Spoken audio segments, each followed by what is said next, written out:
নমস্কার, আমি মুন্না রায়। কেন্দ্রীয় টিম লিডার সজীব ভাইয়া তিনি ভয়েস অফ দিনাজপুরে একটি ভিডিও দেখতে পান। তখন দিনাজপুরে টিম লিডার রিপন ভাইয়া চলে যায় ওই ঠাকুমা দাদুর কাছে।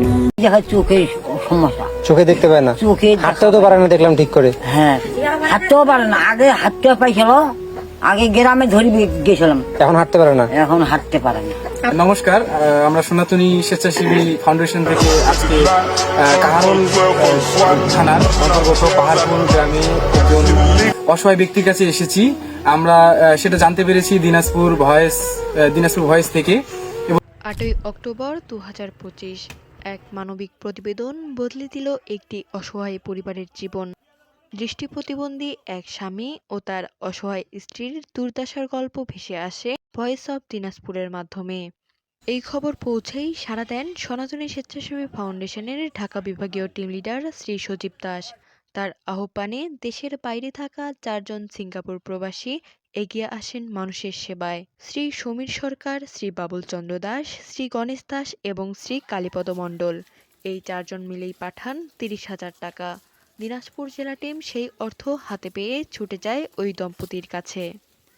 তাদের হাতে তুলে দেওয়া হয় 4টি বড় ছাগল, একটি ছোট ছাগল এবং 1 মাসের খাদ্য সামগ্রী, যাদের একমাত্র লক্ষ্য এই পরিবার যেন নিজের পায়ে দাঁড়াতে পারে, কারো কাছে আর হাত পাততে না হয়।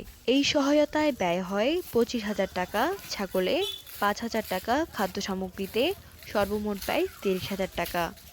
নমস্কার সকলকে।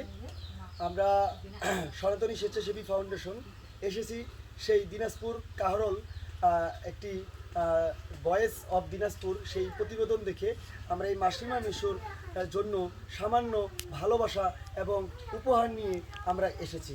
তার কারণে তার মাসিমার জন্য আমরা 5টি ছাগল আমরা মাসিমাকে ভালোবাসার স্বরূপ। আমরা সনাতনী স্বেচ্ছাসেবী ফাউন্ডেশন সবসময় মানবের কথা বলি, কারণ আমরা চাচ্ছি যে মাসিমা এবং মেসুর সে যেন অন্য কোনো মানুষের কাছে সে হাত পাততে না হয়।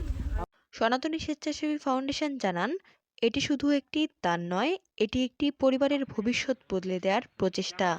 দিনাজপুর জেলা টিম নিয়মিত তাদের খোঁজখবর রাখবে, যাতে এই সহায়তা তাদের জীবনে স্থায়ী স্বস্তি বয়ে আনে। মানবতার এই উদ্যোগে প্রবাসী শুভাকাঙ্ক্ষীদের প্রতি কৃতজ্ঞতা জানায় সনাতনী স্বেচ্ছাসেবী ফাউন্ডেশন। মানবতার সেবায় এই সম্মিলিত উদ্যোগ সত্যি অনুকরণীয়। আপনার সামান্য সহায়তাও হতে পারে অন্য কারো জীবনের আশীর্বাদ।